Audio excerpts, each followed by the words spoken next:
All right, so we'll go ahead and get started. Thank you all for coming out. So these events, these wicked problem events, uh, are meant to bring faculty together from different disciplines to talk about difficult issues um, in society. Our two that we've been running this year have been climate change, which that's what we're talking about tonight, and then housing insecurity is the other issue.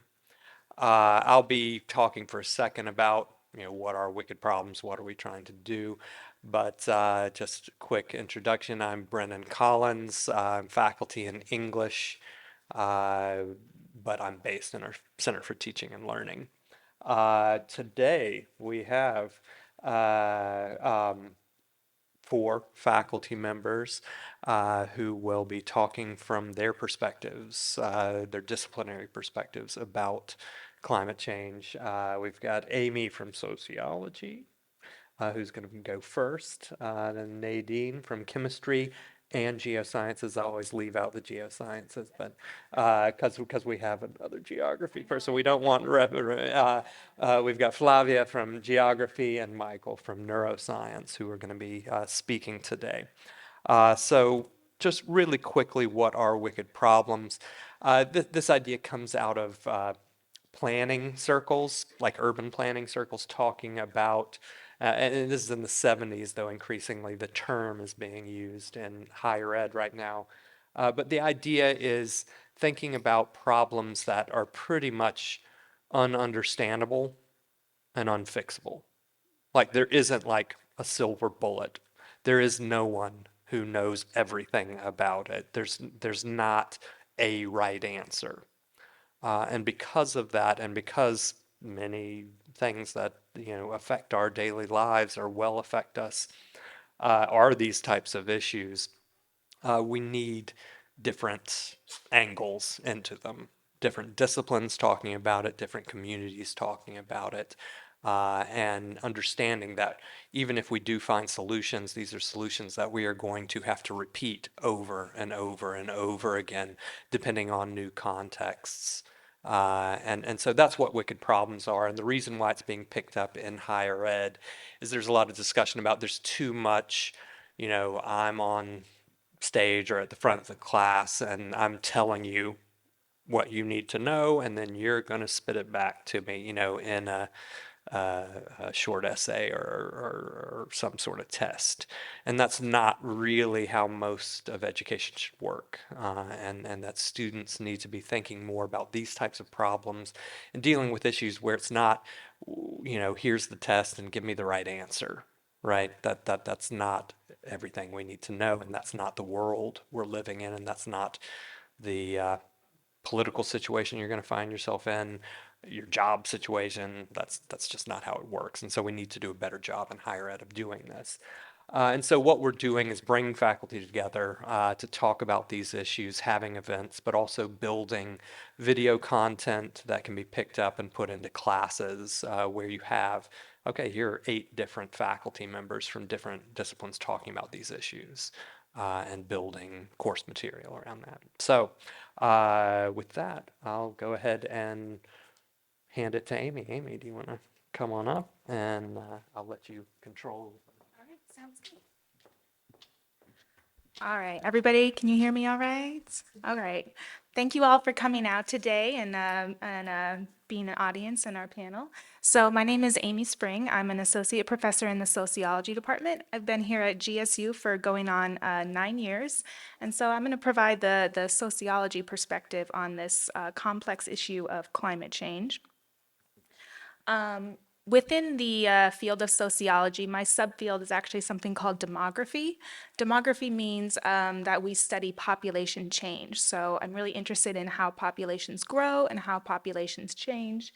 It's a little hard to see because it's a little small there, but on the left side of the screen, you can see human population throughout history. And an interesting thing is we know, of course, that how many people are living on Earth is very important to be thinking about what creates the problem of climate change. So it actually took all of human history up until the year about 1800 for the Earth's population to reach the first billion, and now we are at 8 billion. We're actually adding a billion people to Earth about every 12 years. So this is a situation that has in the past caused a lot of people to panic, thinking that we're going to grow indefinitely and thinking about how many people can our Earth reasonably support.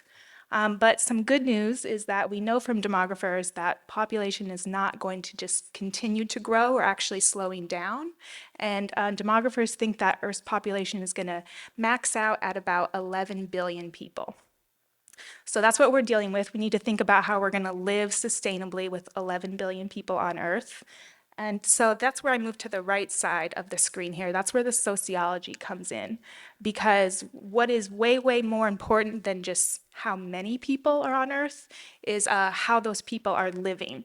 So what is the lifestyle, what are the resources, and how are those resources divided? So sociologists tend to be really interested in inequality. So when resources are divided unequally, or when we have groups that are sort of consuming more of their fair share of the Earth's resources, whereas we have other groups that are consuming kind of less of the resources. And so sociologists are really interested in how social systems create these inequalities. And so on the right here, I have some social systems of inequality that sociologists are interested in, and also interested in how these have fueled the problem of climate change. So systems like capitalism, or systems like racism, or patriarchy. So to use an example about patriarchy, a sociologist may ask, how have women been systematically left out of the decision-making for policies that affect climate change or have affected climate change? So that's the way that a sociologist tends to think. And so when we think about how social systems have created the problem of climate change, that means that when we're looking for solutions, we're looking for social solutions. We're considering climate change a human-created problem. Thus, we need solutions that address something about our society. And so what we're really after as sociologists is some sort of fundamental social change. So here I'm talking about changes that come through social movements, or changes that come through transforming our institutions, transforming our culture, and also thinking about all of this intersectionally, which means thinking about how race, class, gender, citizenship, how these different things come together and need to be considered alongside each other if we're going to reach sort of a sustainable, permanent solution. And so this is, tough. We're asking for fundamental social change, which is something that's really hard to achieve. But a sociologist would also say that if we try to address the problem of climate change, just thinking about, the technologies that need to be created and things like that, that those are good, but if we're not also addressing some of the root social causes, we're likely to just continue to repeat the same problems. So a sociologist would also be concerned even with the environmental movement itself, and whether the environmental movement is repeating any of these same inequalities. So I use the example of women being represented. A sociologist may ask, how are women being represented in the environmental movement? I saw a report recently that about 80% of the CEOs and executive directors of environmental nonprofits are white men. So, if we don't have women's voices, if we don't have a diversity of voices in the environmental movement, are we really going to reach a real solution? And so the last slide I have is about how my research and teaching addresses these issues. So teaching, one of the classes that I teach at the undergraduate level is Sociology 3358, Environmental Sociology. And so we dig into a lot of these topics within that class, and it's being offered next semester, in fact. And then my research, I'm interested in starting this new project. So it's new, I don't have findings yet, but it's about how U.S. internal migration, so people moving residences within the United States is affected by environmental disasters. So we know that environmental disasters tend to kind of throw people's lives into chaos, including their housing, and it can create a lot of housing instability within the community that experienced that disaster. So I want to kind of dig into kind of what's happening there. All right, and I'll leave it there and pass it to my colleague.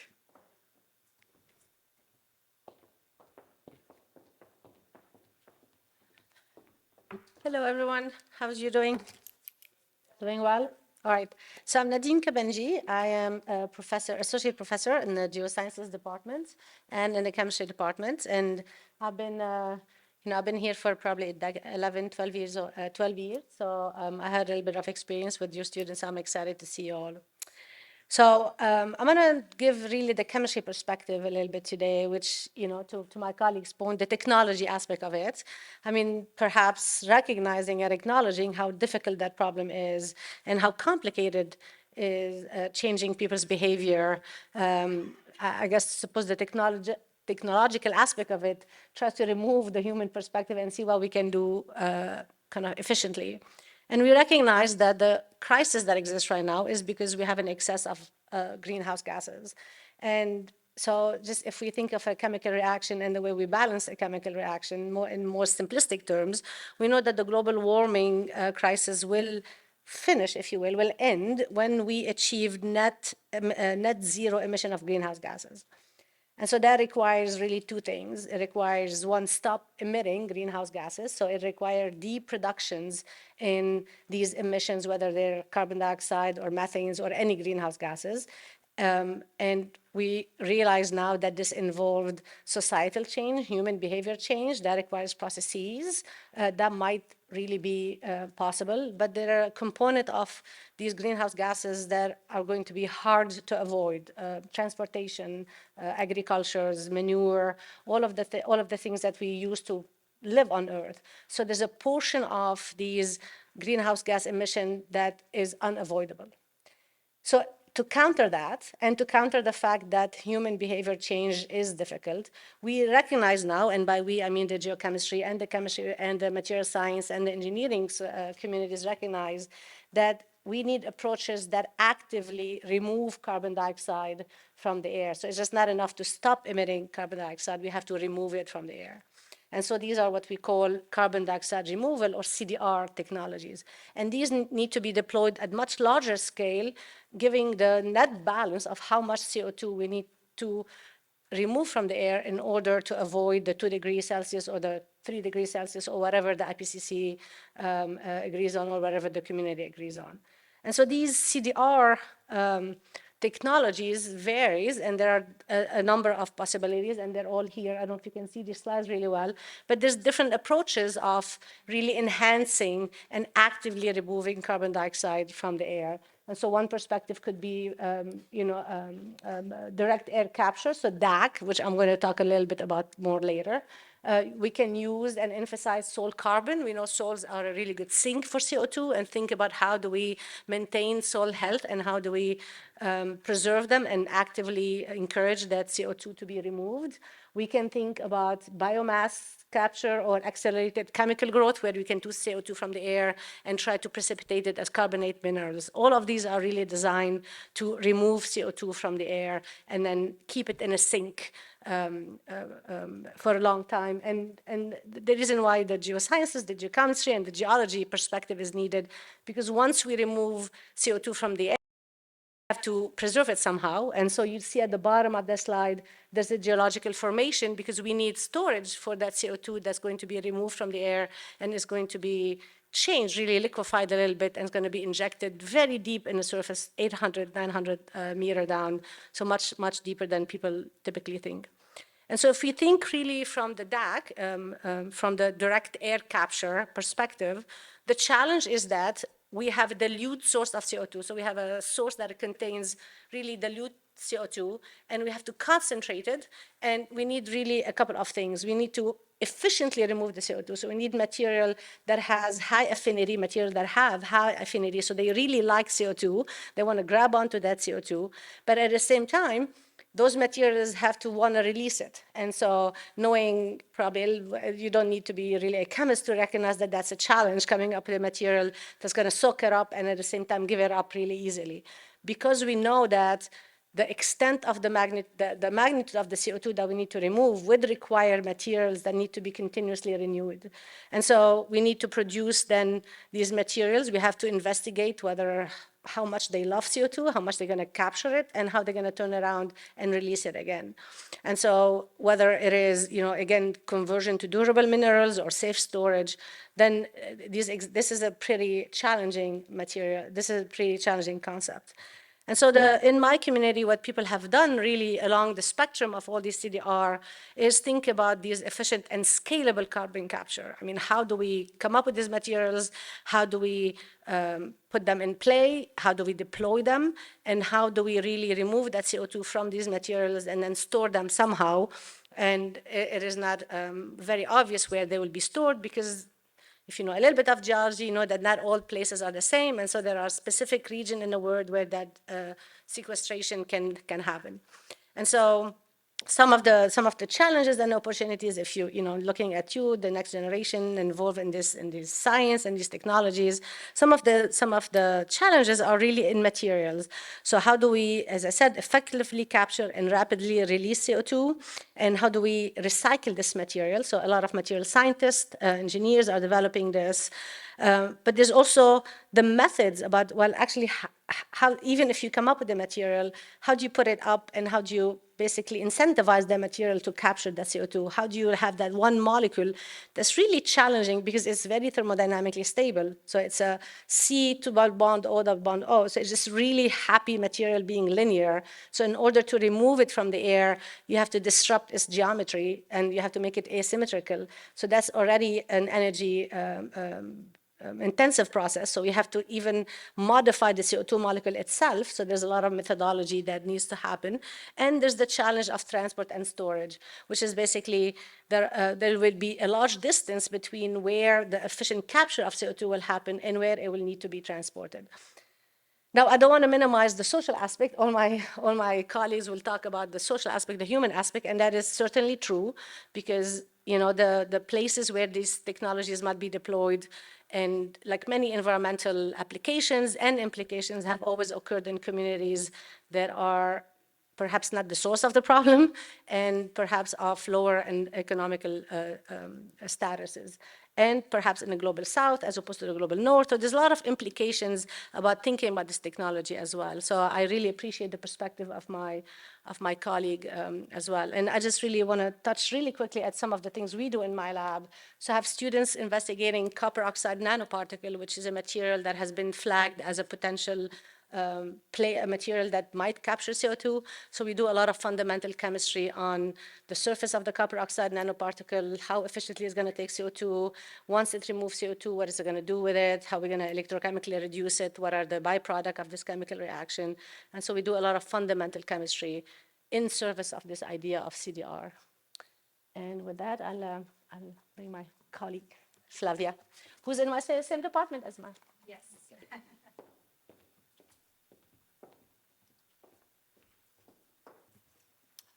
Okay, so good afternoon, everyone. Thanks for coming. I see my students here. Happy to see your faces.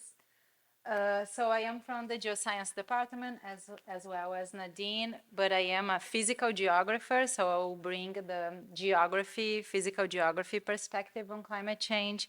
And I'm also a climatologist and journalist, so I will try to bring a little bit of that, but focusing more on the geography side. So what does geographers do in terms of climate change? What are our research questions?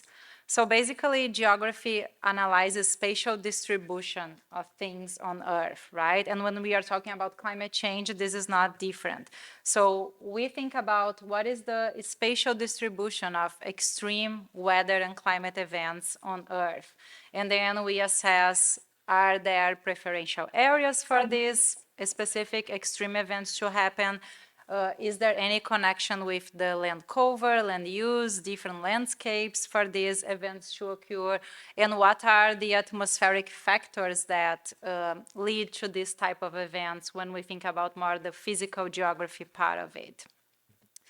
We also think about the frequency and the intensity of these events. So how is the frequency and the intensity of these extreme events changing over time? And when we think about climate change and the climatology perspective, we talk about long-term analysis, like a 30-year analysis, how these events are changing in the long term.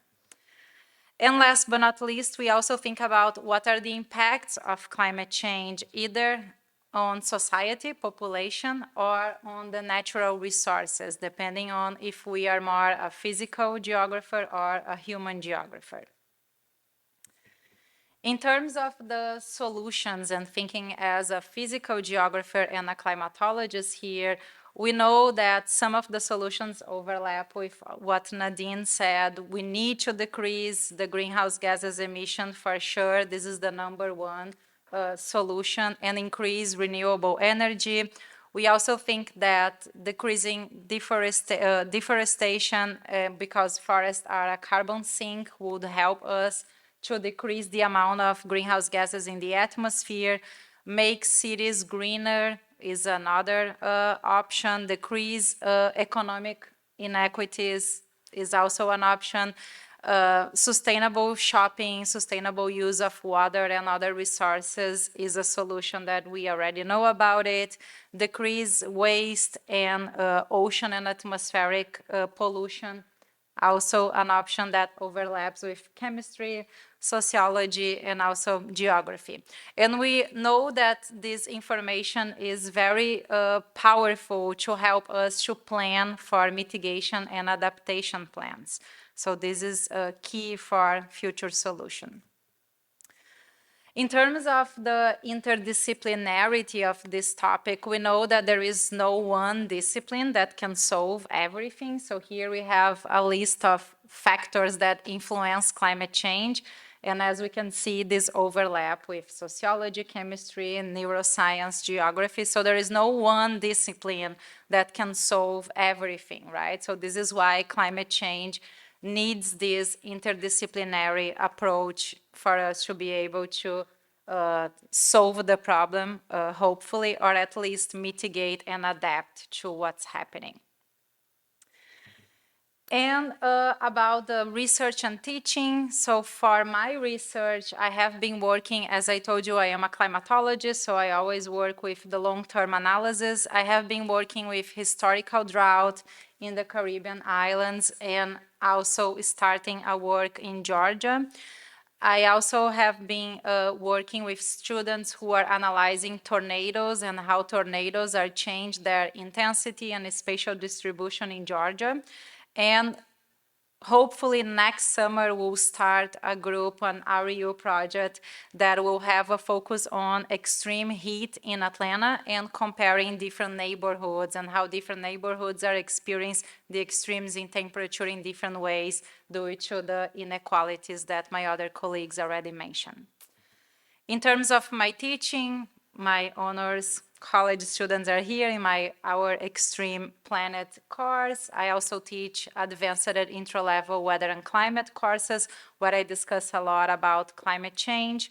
And I have a new course that I proposed about climate change perception and communication that will overlap with yours, so we need to talk about it, Amy. Which is a new course proposed for the future, talking about all the part of the science communication and bringing a little bit of my journalist side also to the discussion. So with that, I will leave the floor to my other colleague.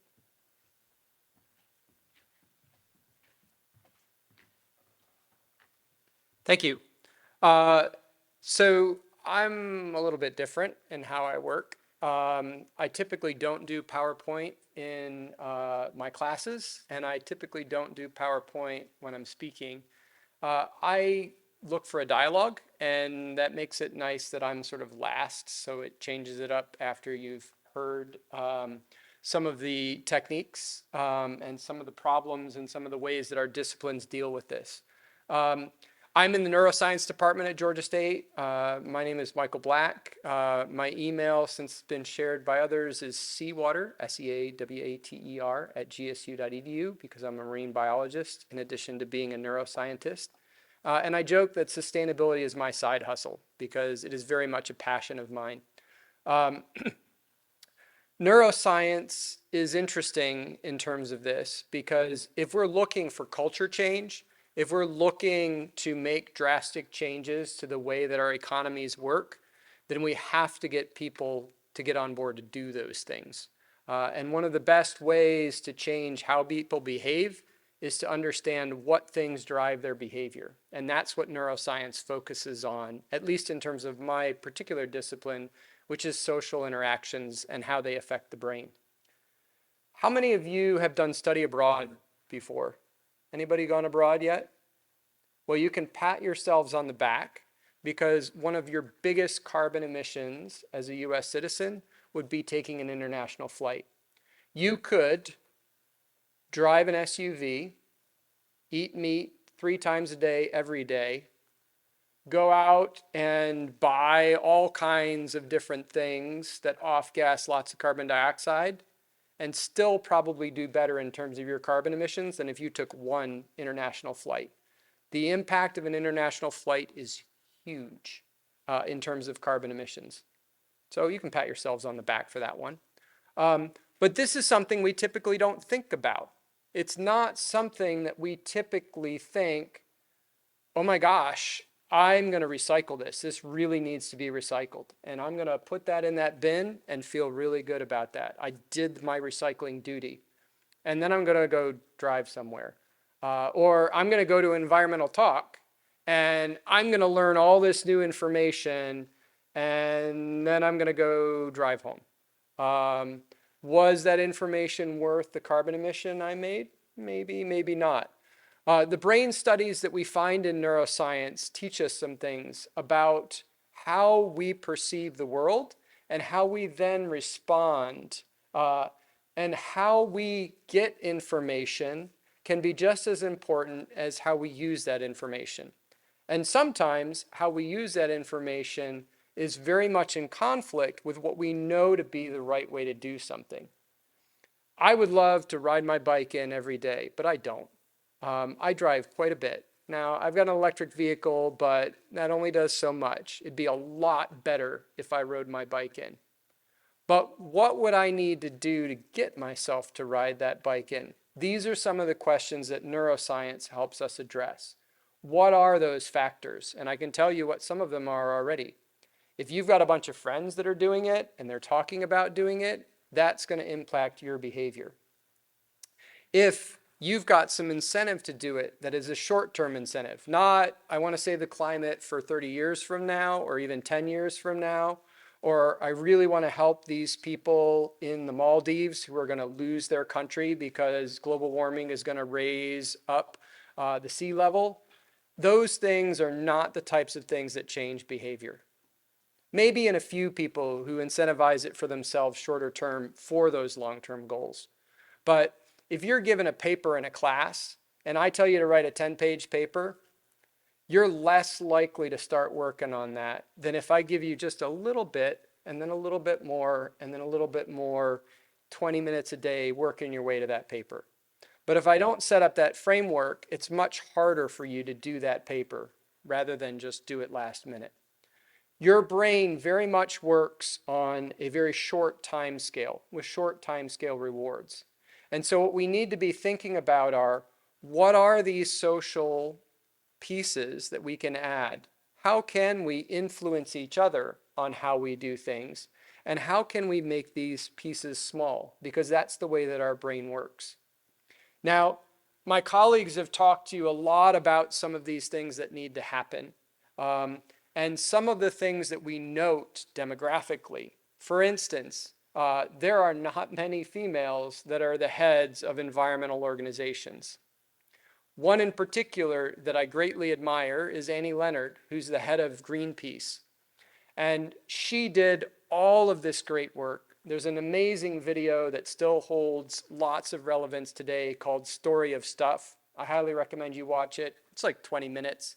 It was done way back when, before we had these smartphones. She talks about iPods and listening to music and her device. That gives you an idea of how long ago that was.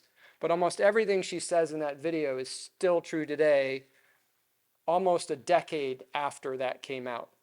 When she gave a talk, she talked about one particular thing, which was after she did all this research, she found out all this information. She was like, oh my gosh, the world needs me now. I need to run as fast as I can to fix this problem and deal with this issue. And then as time went on, I realized this is not going to be fixed overnight. As my colleagues have said, this is going to take a long time, a long process to work. And she was like, this is not a sprint. This is a marathon. I need to really slog it out for the long term to make these changes. And then I realized this is not a marathon. This is a relay race. Here's your baton. I think when we put the perspective on ourselves and we look at this as a team player event, it changes our perspective on how we do this and why we do this. And those drivers are the things that make a difference in culture change. I teach a class in the Honors College as well. It's urban sustainability. We meet with a lot of leaders in downtown Atlanta to both further what they're doing, but also to connect students with environmental leaders within the Atlanta area. And then I also don't do a lot of research on the brain and sustainability, but I do a lot of practical work. So I worked with a colleague over the course of 5 years to convince this university to make a sustainability office, which now just recently got a $22 million grant to convert all of our buses to electric buses, which is going to be profound, both in terms of the emissions that happen in the local area and also in our carbon footprint for Georgia State. But what don't we have at Georgia State? We don't know how many emissions we're putting out yet. We need to deal with that. We're making none of our own clean energy from solar panels. We can deal with that. We'll talk more about that in Q&A. I'm going to pass this off to Brennan to lead us into that Q&A session.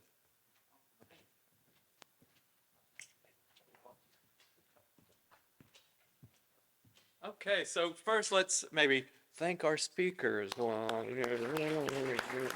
Thank y'all. And so I first wanted to say I did bike in today. So, but I think it's important to then point out the other wicked problem we're talking about, housing, and that idea that I can bike in has a lot to do with having a family that could help me buy a house when I bought a house, and that I can live close enough to campus to do that. And so all these things are so interconnected. And I'm flying to the Netherlands in a couple weeks for a conference. So I can't gloat too much about my biking. So I'm going to maybe start off with one question and then we'll open it up to the audience. But we didn't have many mentions of Atlanta specifically, so I'm wondering what are some examples in Atlanta of, whether it's something interesting that's happening that's, fighting climate change, or if it's like, here's how we are going to have to deal with this. I'll go ahead and start. I think really Atlanta is amazing in the way this climate change is visualized, right? I mean, it's very dense. And so we think about the density and traffic, clearly, the driving and how many people are driving single cars around the lane all day long. It also exasperates the fact that, as much as I would love to bike, I'm not taking that risk because I live far and I'm not getting myself on a road. So it's just another challenge. You then really can see how these problems that we're thinking of really materialize in an urban city. I think a lot about technologies being deployed, whether we want to really scrub CO2 from the air or even stop some of the technology that exists, paper milling or factories or what have you in terms of CO2, and think about how challenging passing these regulations will be as well. And so really almost everything conflicts in my mind, social change, inequities, thinking about different places with different economic situations. So there's a lot to see it. We see climate change in cities in ways that are just perhaps a little bit less in big agricultural field in the Midwest. And so it's a manifestation of the problem on so many different levels. And then I think where humans are faced with that cognitive dissonance, do I take Martha in, or I may take Martha in every day and then hop on a plane and then go somewhere else. And then so it just really it's a good laboratory experiments for all these processes. Can I add to that? Is this on? Yeah, I'm glad that my colleagues are bringing up kind of the urban development of Atlanta, because that's what I thought about immediately when we were talking about making cities greener and we were talking about the option to bike. And then I think about the way Atlanta is developed. And you mentioned it's dense. Parts of it are dense, right? And it's also a very, very big city. It's one of the biggest cities in the country. But when I think of Atlanta, the first thing I think of is actually sprawl, right? Because Atlanta's covers a very, very big territory if we're thinking about Atlanta Metro. And so we know that sprawl is not great for climate change because it encourages more people to be in their cars. And Atlanta is trying to combat that by kind of de-densifying, re-densifying, increase densifying the city itself, with projects like we see condos going up, we see a lot of building around the Beltline and things like that. And I think part of the motivation for those things are to make the city more sustainable. But then I think part of the consequences of those things is we're also seeing a lot of gentrification in Atlanta. So again, this is kind of the thing where we're trying to solve one problem, we can make another problem worse. And so it's very important to think about how they're all interconnected. And like my colleague just said, Atlanta is a great laboratory for that. There's a lot of examples to study here for sure. Yeah, I would add from the climatology part that this summer was a good example on how we are being affected by climate change in Atlanta already. So we had all the heat waves this summer, and also we had some smoke coming from Canada, which is connected to the increase in the wildfires occurring worldwide. So we are already suffering some of the consequences of climate change here. We had droughts last year also, so we have been facing these and floods. We always have some flooding going on in Atlanta. So all these things are connected to the effects of climate change.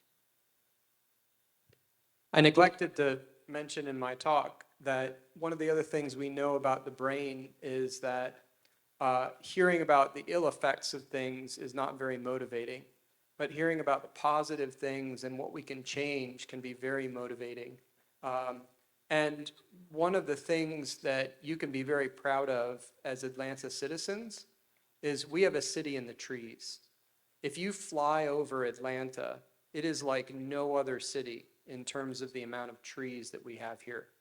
But those trees are threatened. What we decide when we're densifying and building out can dramatically affect how many of those trees we keep and how much carbon dioxide we pull back and keep in those trees. And you bet your money that there is a lot of debate on how much restrictions and what kinds of restrictions we'll have in the city of Atlanta. They're going on right now. You could actually have your own public policy input on the tree ordinance for City of Atlanta because it's happening as we speak. I'm from City of Decatur, which is part of Metro Atlanta, but they will argue that they're separate from Decatur. They are the city that they wanted the rail lines to go into, and the neighbors said, hell no, do it out there, and that became Atlanta. City of Decatur is a little bit smaller than Atlanta, and so it's a little bit more nimble to do things. It's one of the reasons I work as the chair of the Environmental Sustainability Board there, because I can feel like I can get more things done than at a big institution like Georgia State. And one of those things is a tree ordinance. And whenever you propose to do something different, people always say, oh my gosh, no, we can't do that. It would ruin what's happening here. You'll never have a developer work. 10 years ago, when we passed the Unified Development Ordinance and required all buildings be built to green standards, everybody was out there saying it cannot be done, you're going to end Decatur, you're going to end construction. 10 years later, perfectly fine. And now Atlanta is proposing to do that. Well, not yet, but it's talking about it. So having those neighbors that are doing things can influence how you do things. We see this when, say, we did a big Solarize campaign to help people get solar on their rooftops in Decatur. When one neighbor did it, another neighbor saw that and then ended up looking into it and doing it themselves. This is one of the reasons that we need a system change, but individuals changing can help make that system change, because individual actions can help to spur other people to make actions, and it's the collective that leads to those system changes. Okay, thank y'all. So let's open it up to y'all. Feel free to come up to one of these mics and ask either one of the panelists or the whole group a question. Give y'all a second to think about it. All right, and you might have to turn on the mic, I think. Wait, There. now? Yeah, there you go. I have a question for all of you. So at the rate that we're going, how long is it? I mean, there hasn't been any substantive like action on a global scale, let alone a local scale. So how long till we reach a threshold where things like eco-terrorism are more essential than than anything?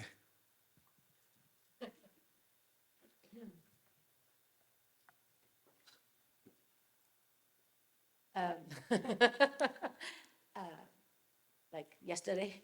I think that, I mean, it's no secret, right, that some of the IPCC reports and some of the communities have already said that we are at, if not already past, the point of no return on some climate consequences that are very severe and global. I don't want to speak or to the eco-terrorism part, but I would speak to advocacy that is very engaged and intentional. To my, to Dr.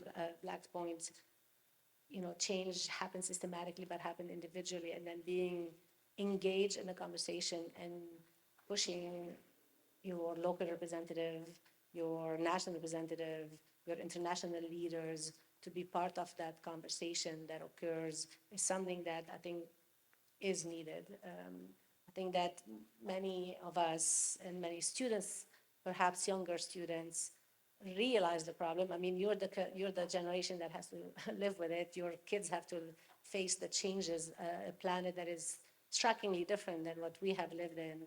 But I wonder to what rate do people actively engage in having this conversation, and it's on the back of their mind. So I would say intentional advocacy that is just very severe.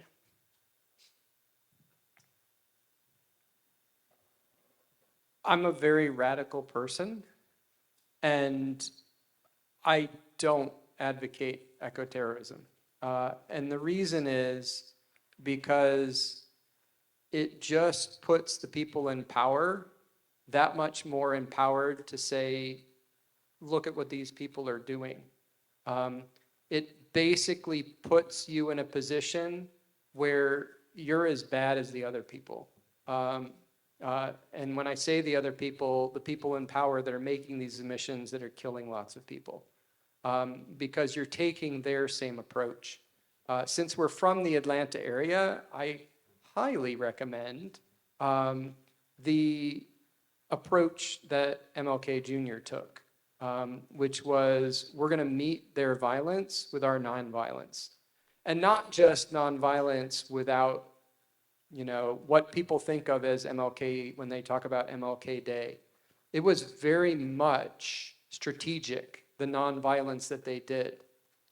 Things came to a head in Alabama because they picked Alabama, because they knew they would get a major response when they made their nonviolent approach in a way that they wouldn't in some more peaceful place.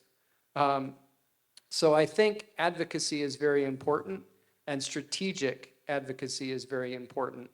I marched in a lot of climate marches, and I think there's some benefit to that. But at the end of the day, the climate march isn't going to fix our problems. It's not going to convince the people in power to change their ways. We need to have people on the inside. We need people like you to become the policy makers who make these decisions and make these changes. And if you go into ecoterrorism, you're not going to get there. You need to be doing the best you can do and infiltrating these markets, not just companies, not just governments, but all kinds of different areas, art, film, everything can play a role in this, because we need a global culture change. And that means everybody's at the table with whatever their major interest is and their major benefit to society is. So you don't have to become the scientist that understands how to pull carbon back and put it into the ground. You can take whatever your specialty is, whatever your talents are, and put them to good use on this, because we need everybody. I was going to add one thing, if I may. I think what is really strikingly challenging is that, you know, I was in Europe this summer, and the conversation is very different. I mean, you go to Germany, you go to France, you go anywhere else in the world, at least in Europe, you see people that are so actively engaged, and it's just part of their day-to-day lives. You can find a straw, you can find a bag, you can find a, you know, people are so aware of it every single day in the hotels, the water usage, electricity usage, and that makes it even more challenging to come back here and having this conversation, because then you realize that it is feasible. I mean, other societies have done it by choosing really that strategic advocacy, by electing people who are really in line with that thought, and then they really kind of internalize it in their lives. So it's not an impossible ask. It's just that there are obstacles that needs to be removed. So if I could add too, I don't have the answer to your question at all, but I also wanted to mention that I did notice kind of when I started studying this as an undergraduate, I'm not going to say how long ago, to now, I've just seen in that time the conversation shift from like, how are we going to avoid, you know, the worst effects of climate change, to how are we going to mitigate and adapt. And so I think that's the way we need to think about going forward, because it's sort of like, well, who's going to be able to adapt? Because of course, adapting can take resources. And I'm thinking of an example where, you know, in some of the latest wildfires out in the West, I remember seeing news reports about like celebrities in Beverly Hills or wherever were hiring like their own fire departments to protect their mansions. And so like that protection, you know, has become privatized. But for people who can't afford something like that, how are they gonna adapt, right? And that's where the social change part has to come in. And we can't, as my colleagues are pointing out, you know, we can't actually expect the people who have the power and the resources to protect everybody else, because they're gonna be fine, right? And so to think about how everybody else is going to be able to live in this world, I think is what is going to take those voices themselves, drawing attention to their cause and being the ones who are, you know, the loudest and making the policies of the future, hopefully. And I will add just a few things, but basically, I totally agree that we need to have a culture that is taking into consideration environmental change and climate change. So change the way we live, but of course not drastically, because we normally need time to adapt to it and be conscious about it. But as my colleague said here, if we start in the individual level and like spread the news with our family, near neighbors, maybe put like solar panel in your house if you can, and then explain to your neighbor why you are doing that. Like bike when you can, and then share with your friends like that you are doing that. Like trying to engage and communicate with other people to share good habits and good things that you are doing that will help the planet. I think this is where we can start, right? Of course, that this will not solve the problem, because if we take an international flight, then maybe we'll offset everything good that we are doing. But at least if we are doing what we can and spreading the news, I think we can make other people to understand and engage, and this can change in the global level. So we start at the individual level and then spread this with other people and be informed about this. So make sure you are reading the news and be informed about what's going on, to not be in a situation that you have no idea what's going on, and then when a very drastic or radical information comes to you, then you feel scared, and then you do nothing because you feel paralyzed and you feel that there is nothing you can do to change. So yeah, this is what I would add. I wanted to point out that Decatur is a fairly well-to-do place. It doesn't have everybody well-to-do, but there are quite a few people with a lot of money, and that's one of the reasons that Solarize worked really well there, to put solar panels up on roofs. But there are things that people without money can do. You all just pointed out none of you fly internationally, so kudos on that one. You purchase probably 3 times a day food to eat. And it actually is cheaper if you don't buy meat. And it's way better for the environment. Not just because meat results in so much more carbon emissions, particularly beef, because methane is so much more powerful than carbon dioxide as a greenhouse gas. But the more beef that gets produced, the more land we need to do that, and the more trees that get taken down to make that land. So you can be a radical just by choosing to be vegetarian, actually, and have profound influences, because if you convince others to do that and they realize that the food is actually very tasty, then more people do that, and that spreads, and we need less land for all kinds of things like beef and meat. And we've got more land to be able to, say, grow more forests on. The other is you can save a lot of money by buying less. And we tend to be a buy culture in the American United States. And if we bought less, there'd be a lot less impact on the environment. And anybody can do that. And so some of that is thinking about what things I purchase and do I really need this? And how do I make a difference when I do purchase this? So do I tell the company, I really like your product, but you need to get the plastics out of it? Or I really like your laptop, Apple, but you got all kinds of toxics in it. There was a big campaign for that about 10 years ago, and it had profound impacts on Apple. And it was only maybe 5 to 10% of their customers, but that's all it took, because Apple knew if we lose that 10%, that's a huge market share for us. And so, yes, it's only that 10% that's asking, but we're going to transform this to make sure that we keep that 10%. There are all kinds of things that you can do at any level. Again, to quote Martin Luther King Jr., you don't need to be somebody high up on the chain to serve. Anybody can serve. And the same is true for conserving. If you want to conserve and help reduce resources on the planet, you've got that power no matter what your economic standing. You don't have to buy solar panels for it. All right, let's see. Any more questions in the audience? Yeah, let's come on up. And you might have to turn that one on.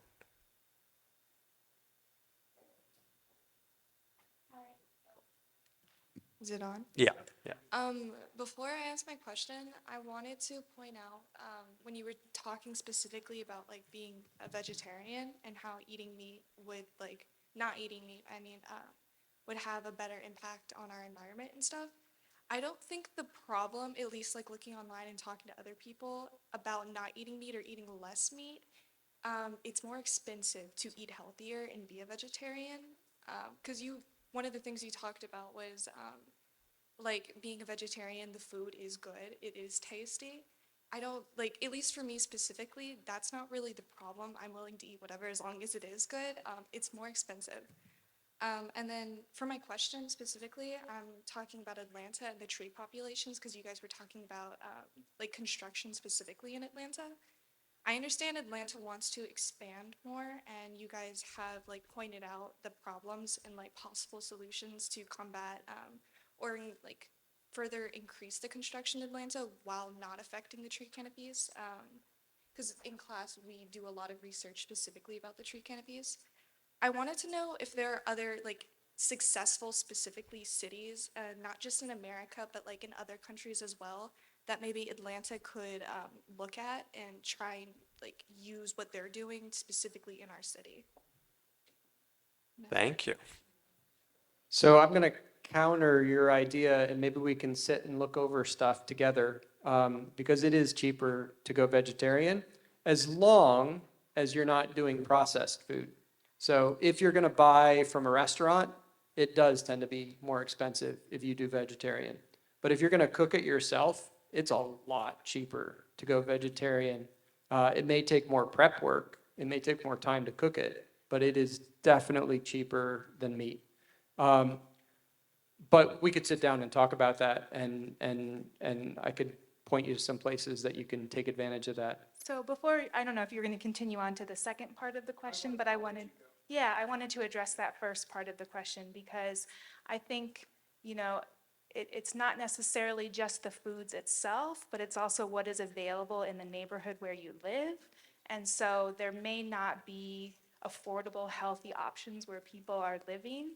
And so I think it depends on sort of the context. And I think, there's lots of examples where people are given advice about what they should be doing. So for example, we know that like organic is probably better, but we also know that that's more expensive. We know that, fair trade is better, but that's something that's more expensive. And so again, this goes back to sort of like the system level change that we need to see where people who want to make these decisions that are more sustainable also have the power to do that because we've created a system where they are given real choices. And I don't think we have that system yet. Well, and so we should have a political scientist up here. There are all sorts of reasons why it can be more, and I agree. It's not. It depends on where you are. There's a lot of factors in it, but it can be more expensive. I think you're right to eat vegetarian if you're trying to do organic, if you're going out to eat all the time.